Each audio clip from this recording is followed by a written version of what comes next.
जय श्री राम दोस्तों, लहसुन के पौधे में यदि बाहरी पत्तों में कुछ इस प्रकार यदि पीलापन बना हुआ है तो कोई दिक्कत की बात नहीं है। ये पोषक तत्वों की कमी के कारण इनमें पीलापन आ जाती है। यदि पौधे के ऊपरी सतह पर पीलापन बनी हुई है या पौधा की ऊपरी सतह सूखती जा रही है या जो नया पत्ता आ रहा है इसमें पीलापन आकर ये सूख रहा है तो इसके लिए कुछ आपको हेवी फंगिसाइड की जरूरत लगेगी। किसान भाइयों, यहाँ पर मैं आपको कुछ शानदार फंगिसाइड के नाम बताऊंगा। इनमें से कोई एक अपने मार्केट के हिसाब से चयन कर सकते हैं।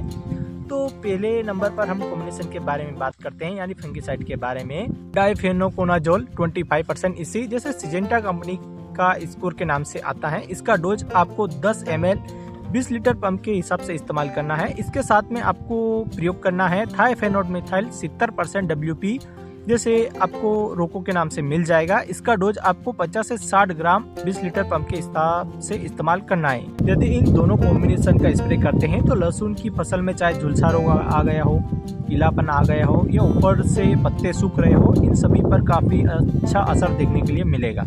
यदि ये दवाई उपलब्ध नहीं है तो आप अगला कॉम्बिनेशन ले सकते हैं जिसका नाम है नेटिवो बायर कंपनी का, जिसमें टेक्निकल पाया जाता है यानी टेबुकोनाजोल 50% प्लस ट्राइक्लोरोस्ट्रोबिन 25% WG फॉर्म में आता है। इसका रिजल्ट भी लहसुन की फसल पर पीलापन पर बहुत अच्छा रिजल्ट देखने को मिलेगा। इसका डोज रखना है आपको 20 लीटर पंप में यानी 10 से 12 ग्राम के हिसाब से आपको प्रयोग करना है। यदि ये दवाई भी उपलब्ध नहीं है तो एक कॉम्बिनेशन आपको और बताता हूँ, यानी एजोक्सोस्ट्रोबिन 11% प्लस टेबुकोनाजोल 18.3% यानी 80 फॉर्म में आता है। जैसे अडामा की कस्टडियो के नाम से जो दवाई मार्केट में उपलब्ध होती हैं। इसका डोज आपको 25 से 30 ml प्रति 20 लीटर पंप के हिसाब से आपको प्रयोग करना है। और इसी के साथ में आपको मिक्स करना है यानी मेटालॉक्सी 4% प्लस मेनकोजेब 64% जो मार्केट में आपको रेडोमिल गोल्ड के नाम से मिल जाएगा। इसका डोज आपको 25 ग्राम प्रति 20 लीटर पंप के हिसाब से याद रखना है। यानी किसान भाइयों, डोज आपको अवश्य ध्यान में रखिए। यदि इन दोनों कॉम्बिनेशन का आप स्प्रे करते हैं तो लहसुन की फसल में बहुत अच्छी ग्रीननेस देखने के लिए मिलेगी।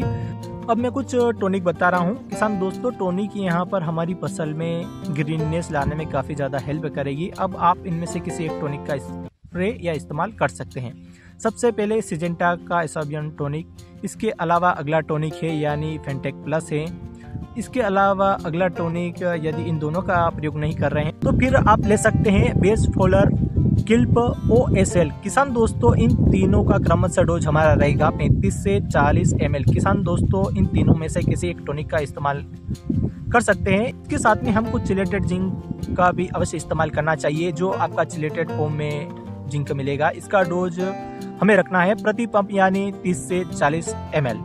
और थ्रिप्स के बारे में कुछ बात कर लेते हैं। यदि आपकी फसल में थ्रिप्स यदि कम है तो आप थाइटोक्सोम 12.6% या लेमडासाइलोथ्रिन 9.5% जैसी फॉर्म का इस्तेमाल कर सकते हैं। यदि थ्रिप्स की मात्रा बहुत ज़्यादा है तो मार्केट में आपको पुलिस के नाम से इंसेक्टिसाइड मिल जाता है जिसमें technical fipronil 40% plus imidacloprid 40% WG form में पाया जाता है। तो इसका इस्तेमाल आप कर सकते हैं। यदि थ्रिप्स काफ़ी ज़्यादा है आपकी फसल में तो पुलिस के साथ में आपको क्रॉस में यानी प्रोफेनोपास 40% EC का इस्तेमाल कर दीजिए, काफ़ी अच्छा रिजल्ट मिलेगा। किसान भाइयों, एक बात और ध्यान में रखिए, हमारी लहसुन की फसल 13 वर्गीय फसल है।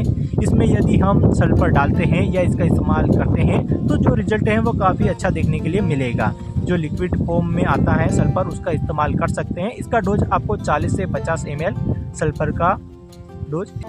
तो किसी भी कीटनाशक फंगिसाइड टॉनिक के साथ में आप सल्फर का इस्तेमाल कर सकते हैं। तो इसी प्रकार की नॉलेजेबल जानकारी के लिए हमारे चैनल को सब्सक्राइब करें और ज़्यादा से ज़्यादा अन्य किसान भाई को वीडियो शेयर जरूर करें। जय जय भारत, जय शामिल।